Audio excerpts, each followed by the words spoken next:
भारत माता की वंदे वंदे वंदे। मैनपुरी से जुड़े हुए मेरे सभी उपस्थित भाइयों बहनों, मैनपुरी की इस पावन धरा को जिसने ऋषियों मुनियों और क्रांतिकारियों की एक लंबी श्रृंखला देश को दी, इसे कोटि कोटि नमन करते हुए मैं आप सबका हृदय से अभिनंदन करता हूं। भाइयों बहनों, आप सबने भारतीय जनता पार्टी के प्रत्याशी और इसी माटी के सपूत श्री रघुराज सिंह साक्य के समर्थन में आज अपना जो उत्साह दिखाया है, ये उत्साह साबित करता है कि इसी उत्साह और उमंग को ध्यान में रख करके समाजवादी पार्टी में काफी बौखलाहट आ चुकी है। भाइयों बहनों, ये तो समाजवादी पार्टी का इतिहास है। जब भी चुनाव हारती है तो उससे पहले वो बहाना बनाती है। पहले ईवीएम को, कभी इलेक्शन कमीशन को, कभी भाजपा के नेताओं को, कभी प्रशासन को, कभी पुलिस को दोषी ठहरा करके वहां बहाना ढूंढ लेती है कि चुनाव के बाद जनता के सामने क्या वहां मुंह दिखाएंगे, उसकी पृष्ठभूमि तैयार होती है इन बहानों के माध्यम से। लेकिन भाइयों बहनों, आज मैं आपके पास आपका आह्वान करने के लिए आया हूं। आपका ये उत्साह और उमंग मैनपुरी के लिए एक नए इतिहास को गढ़ने की ओर अग्रसर होने जा रहा है। मैं सबसे पहले मैनपुरी भोगावा की उस जनता जनार्दन के प्रति आभार व्यक्त करता हूं, जिन्होंने विगत विधानसभा चुनाव के दौरान भारतीय जनता पार्टी के प्रत्याशी श्री जयवीर सिंह और श्री राम नरेश अग्निहोत्री जी को भारी बहुमत से विजयी बना करके उत्तर प्रदेश में सरकार गठन में अपना योगदान दिया। भाइयों बहनों, मैं करहल और किसनी के उन कार्यकर्ता और उन सभी जनता जनार्दन का भी हार्दिक अभिनंदन करता हूं, बिना भय के जिन्होंने भारतीय जनता पार्टी के प्रत्याशियों को जिताने के लिए अपना योगदान दिया था। परिणाम कुछ भी रहा हो, लेकिन बिना डिगे, बिना हिले, बिना झुके, बिना लालच में आए हुए भारतीय जनता पार्टी के पक्ष में खड़ा होना उस समय अत्यंत चुनौतीपूर्ण था। और मेरे लिए वे सभी वरणे हैं जिन्होंने इससे ऊपर उठ करके भारतीय जनता पार्टी को अपना समर्थन दिया। मैनपुरी में हमारे विधायक, प्रदेश सरकार के मंत्री, वे लगातार मैनपुरी में रहते हैं। भोगांव से हमारे विधायक श्री राम नरेश अग्निहोत्री लगातार जनता की सेवा में है।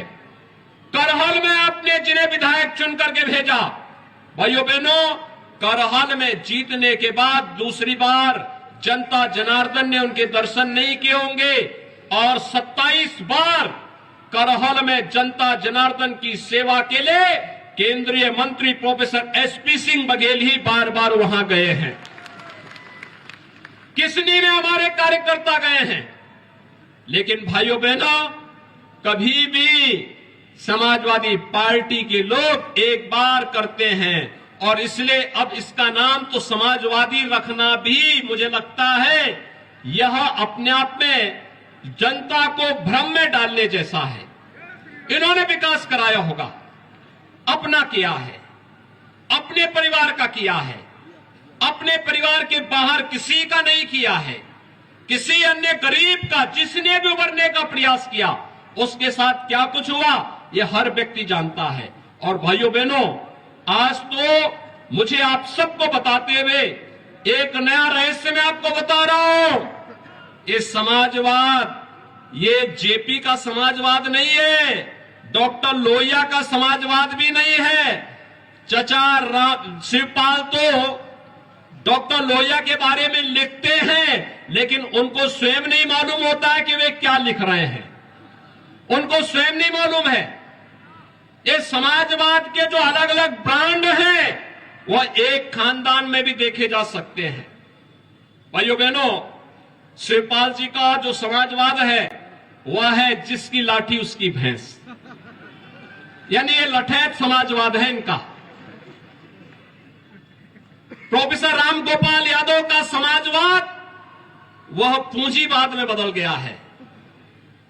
सब धरती गोपाल की, नोएडा से लेकर के फिरोजाबाद तक जो भी धरती दिखाई देती है, समाजवादी पार्टी की सरकार में उस जमीन को उन्होंने या उनके शागिर्दों ने हथियाने में कोई गुरेज नहीं की। और अखिलेश जी का समाजवाद तो अवसरवादी समाजवाद है। भाइयों बहनों, शिवपाल जी के साथ क्या हुआ था हर व्यक्ति समझता है। पिछली बार तो कम से कम जसवंत नगर नेताजी के नाते मिल गई, अगली बार जसवंत नगर भी नहीं मिलने वाली है उनको, यह हर व्यक्ति जानता है। इसलिए भाइयों बहनों, मैं आप सबसे कहने के लिए आया हूं, एक अवसर है आप सबके सामने। आप सब मैनपुरी लोकसभा सीट से जुड़े हुए, पांचों विधानसभा क्षेत्र से जुड़े हुए, चाहे वो मैनपुरी हो, भोगांव हो, करहल हो, किसनी हो या जसवंत नगर के सभी मतदाता भाइयों बहनों के सामने, और वह है कि सिपाही खानदान से मुक्ति हो, यहां के नौजवानों के लिए, अन्नदाता किसानों के लिए, व्यापारियों के लिए, बहन बेटियों के लिए सुखद और सुरक्षित माहौल आगे बने, विकास की एक प्रक्रिया के साथ आगे बढ़ने का अवसर प्राप्त हो। इस देश से भारतीय जनता पार्टी ने जुझारू प्रत्याशी और इसी माटी के सपूत जो आपके बीच आ सकते हैं, बिना संकोच आ सकते हैं, जैसे जयवीर सिंह, जैसे रामनरेश अग्निहोत्री, जैसे प्रोफेसर एसपी सिंह बघेल कार्य कर रहे हैं, ऐसे ये लोग भी आपके बीच आकर के जनता जनार्दन की सेवा कर सके। एक योग्य और जुझारू सांसद आपको चाहिए, और इसके लिए श्री रघुराज सिंह साक्य को भारतीय जनता पार्टी ने आपके बीच में उतारा है। जय जय श्री राम, जय जय श्री राम।